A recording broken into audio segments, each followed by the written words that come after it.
It's really gonna work well. Yeah. All right, George, let's go. All right. Louie, Louie, Louie, Louie. Oh my God. Louie, Louie, Louie, Louie. Wow. As you can see, George and Sasha having a Patti LaBelle Gladys Knight flashback from the Versus segment. I don't even know what this is about. Ladies and gentlemen, our special guest, the one and only Louie Anderson. Oh, thank you. Thank you. Oh, my Man. God. Been a true fan of yours forever. I heard that. I heard that you didn't want anyone else on the show, just me. Nope. I said I want Louie. And I opened for Patti LaBelle and Gladys Knight. So, Are you serious? really? Yeah. How was that experience? Oh, I love them. I Patti LaBelle and Patti was, she's out there in a great way. Mm-hmm. You know what I mean? You just feel the artistry. Gladys is one of the greatest singers I've ever opened for. And because I had a act that was clean, I could open for, I opened for Smokey and the Pointer Sisters and Natalie Cole. And I had the greatest time in the world. My dad was a jazz musician, so it was like a dream come true for me. So you got a whole lot of soul up in you, don't you? I do. Well, I'm just a project kid from St. Paul, Minnesota. So. Well, let me just say, as a comedian of 30 plus years now, I am just honored to be sharing this screen with you. I've watched you. I've honed my craft looking at you. I've been a true fan of all of the tragedy and comedy, and I would not be the same comedian without people like you paving the way. And I humbly tell you that I love everything about you, and I'm honored to be here with you today. George, you're gonna make us cry. Oh my God, that's so sweet of you. It's the truth. Louie, yeah. I was just gonna say, two things. When people mention that, that means you're old, which is good. But mostly, I just tried to be myself, and I really worked hard to become a great comedian. That's one thing I knew I was good at, and then I just worked 10 times harder. Right. So growing up with all the siblings in the household, was that your audience? Because was it 11 or 12 of you guys? That was like my palette and my audience, because I had all these people and all these characters and all these personalities and all this love, hate, and in between, that you grew up with as a sibling. I was 10th of 11, so I got to see it all, watch it all, and experience it all. And I think that, that was my audience, but mostly I was an observer. I think George can tell you, if you're a comedian, you're watching people so that you can either mock them or, use them in some sort of way that is, makes it interesting. I mean, I think everybody who's in show business grows up with the idea of, why don't I fit in this situation? Right. Because you haven't found show business yet. Right. Just like, like you have to make believe all the time. Like we're making believe right now, right? We're making this interesting, hopefully, to people. We're just losing them by the minute every time I talk. But but I think that, yes, that it was definitely the palette. And, I believe comedians are like a big stew. The stew has to simmer, and then boom, you get the idea of like all the tastes in it and all the stuff. So, a gumbo. A gumbo. There you go.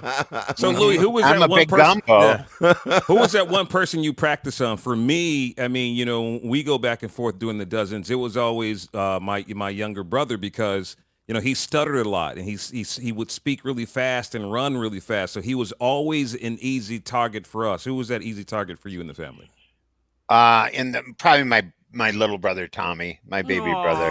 Why Tommy? Why Tommy? Yeah. Well, because he's right there, and you shut up. You shut up.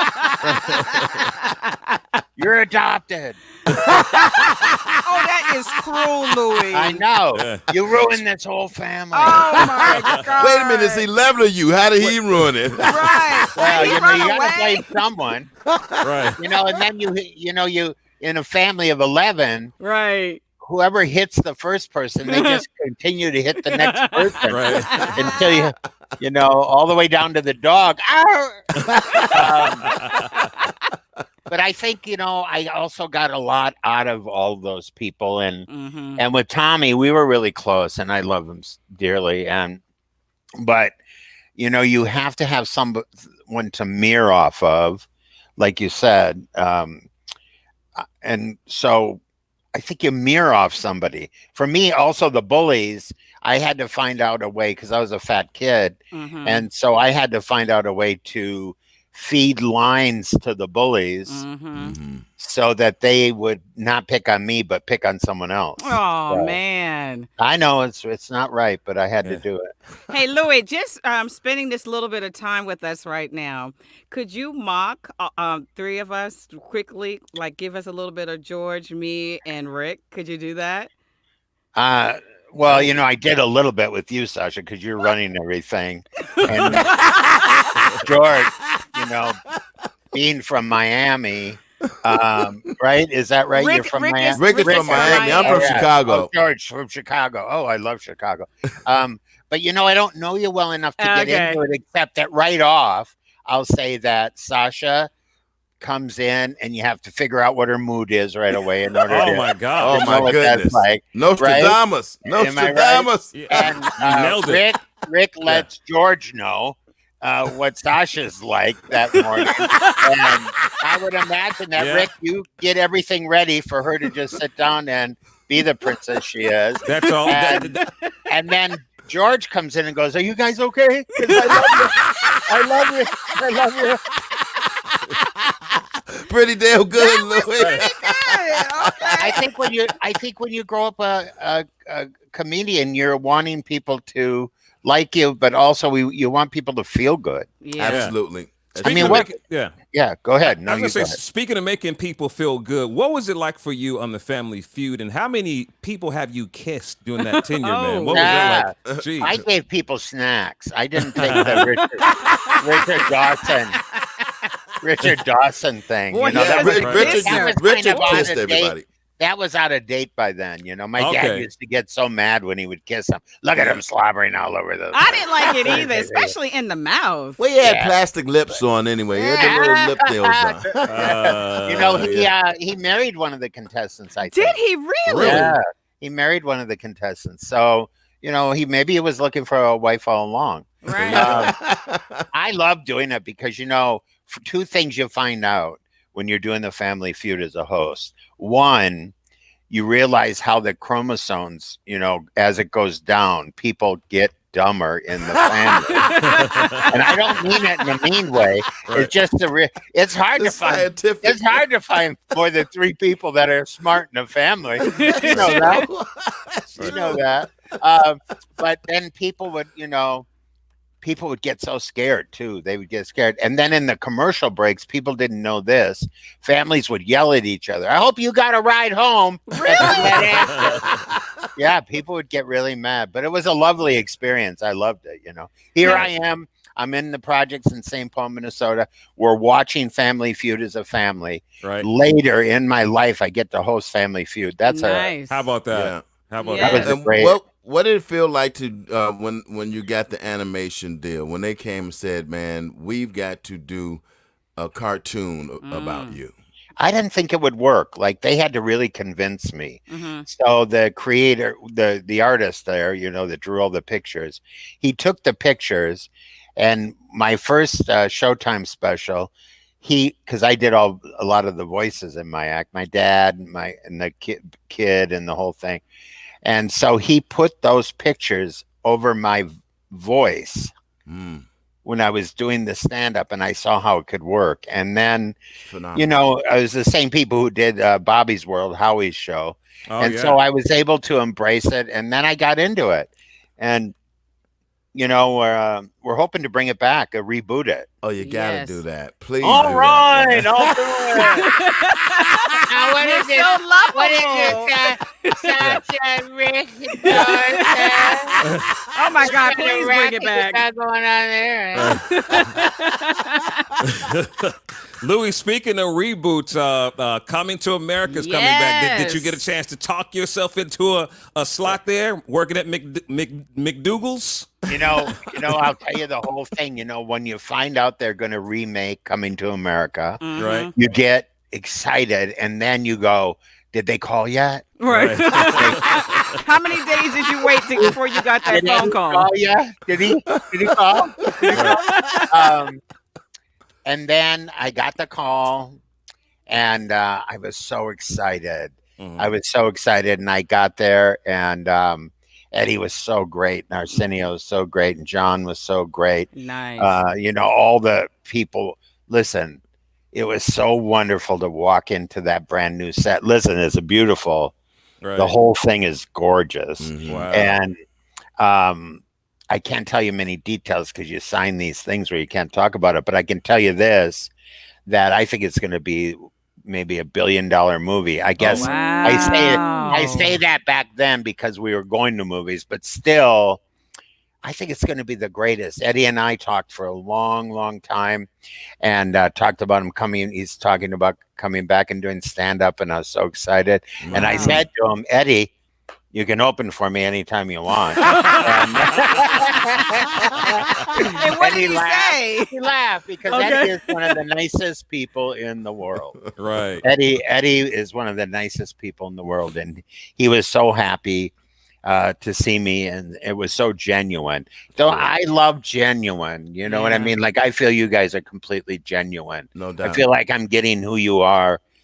You are in this interview as I would if I knew you very well. Absolutely. Now, you were at Tyler Perry Studios filming a lot of this, right? Mm-hmm. What did you think about the studios when you were driving up? Like, oh my God, was it that moment? I mean, I go, oh, this is Tyler Perry's place. Yeah. And then I was looking for his souvenirs, of course. Medea! Medea! I always wanted Christine and Medea to run into each other. Yeah.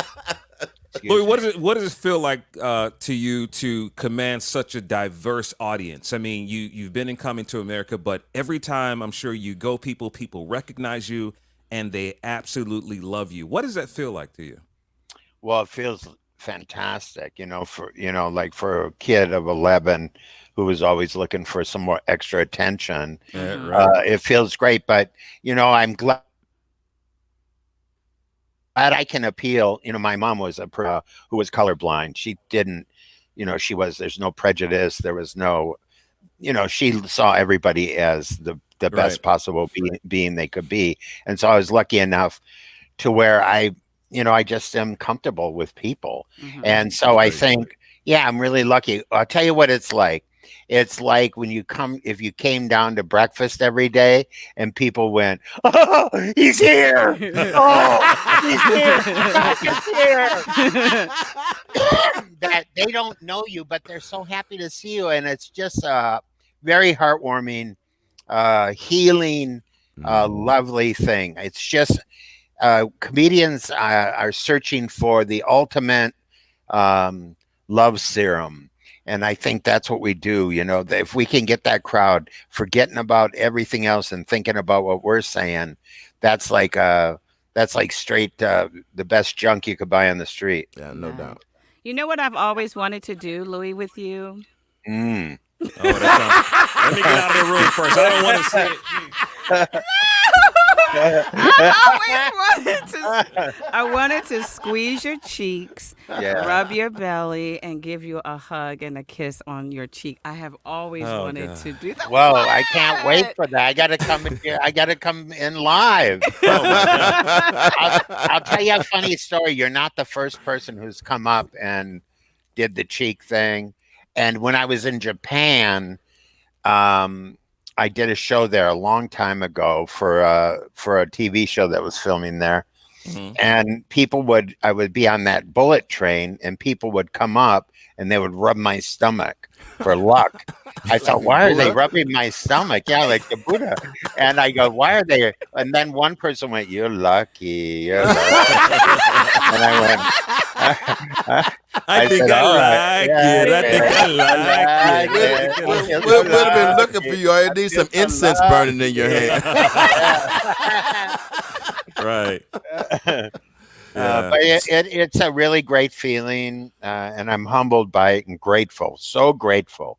You know, I feel like, especially now during these times, gratitude is the thing that's kind of given me some real, like, you know, I'm hanging in there. I'm grateful, and I'm sad about all the unrest, but I'm hopeful. I'm hopeful. You know, how do we get the comedy, Louie? How do we do the comedy that we're supposed to do with some of these topics that they want us to work with? I think I think you blurt it out and see where it takes you. You know what I mean? Yeah. I think there's gonna be some stumbling, like, you know, what can you say and what can't you say? Right. And you know, I think the good thing for me is people that come out of this pandemic are going to be fatter. Yeah. And so they're gonna. I wasn't sure if he said that. Okay. Yeah, they're gonna be fatter. That's true. They're gonna be fatter, and they're gonna go. I get what you mean now about food, Louie. I get it. I love Krispy Kreme too. It tastes good. Yeah. So I think, and I think that's how you find the comedy. Sure. You go towards, and you wonder what I'm gonna say.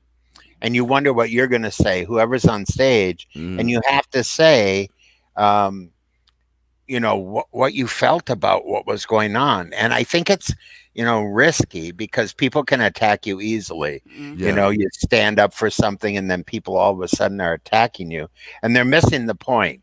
Yeah. All people are worth everything. We're all, listen, when did we ever think we were, you know, one-on-one? I have always known people to be a lot better and a lot easier to deal with. But when we get in a group and we start to believe this or that, or some kind of misconception or myth, we get in trouble. I watched a movie yesterday called The Social Dilemma. Okay. And if you haven't watched it, you have to. And here's why. You can't believe that we're being influenced millions of times a day by those devices that we look into. Absolutely. We are being pushed and nudged and shoved, and, you know, and it is such a profound movie that when you watch it, you either are never going to look at your phone again, or you can't wait to get in there and look. But mostly, I think we all have to talk more. And, you know, we don't put ourselves with these phones and these devices. We don't put ourselves in the places to talk anymore. Then this pandemic isolated all of us. We can't even see some of our relatives and people who we die to see, you know, we want to see. We got to be around.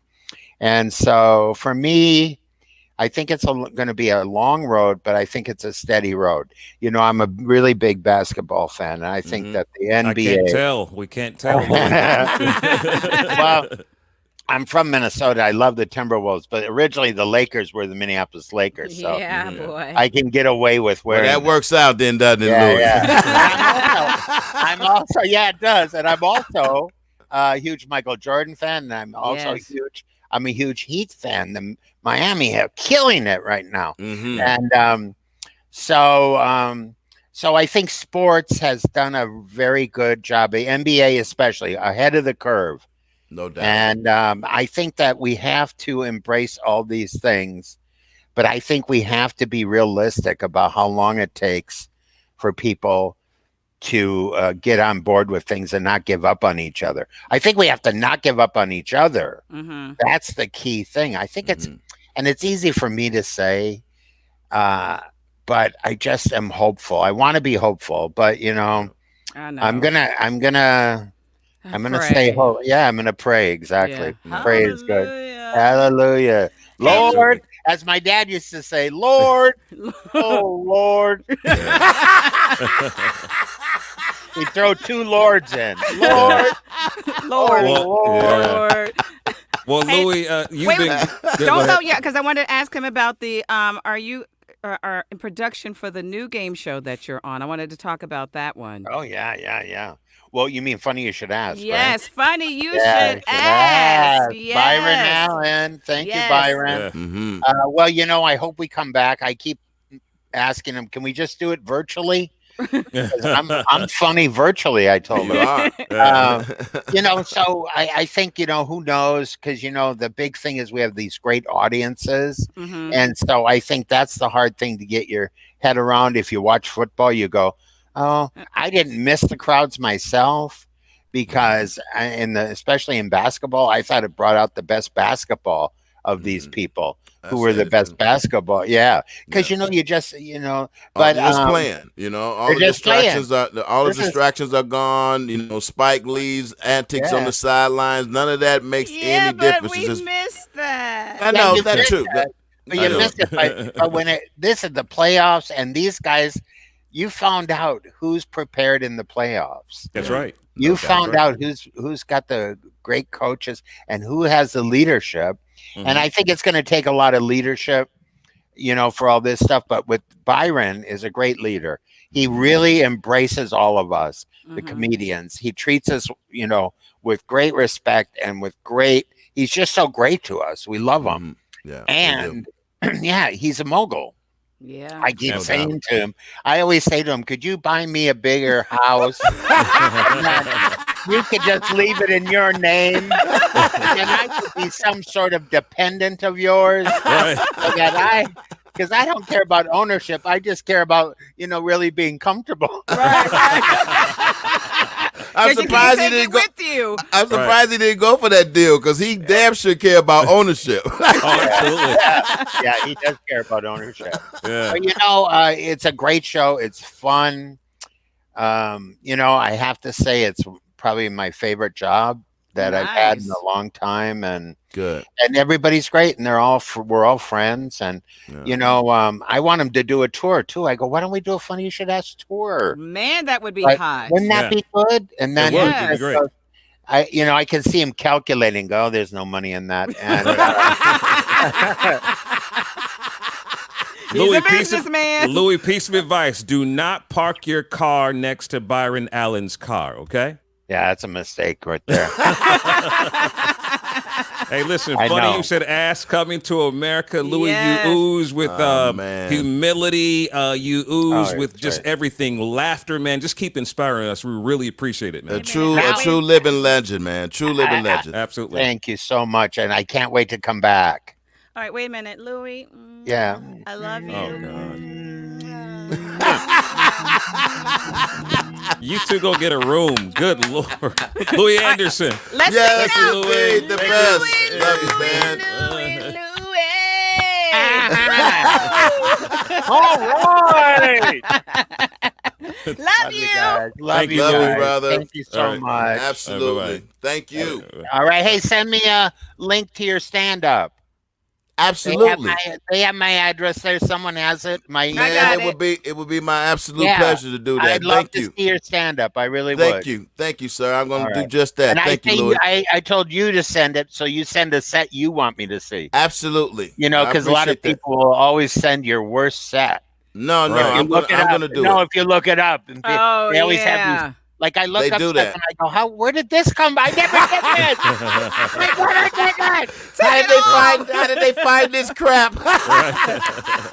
All right. Thank you for that, Louie. Thanks, Love you, Louie. man. Bye-bye. Bye. Bye. Bye.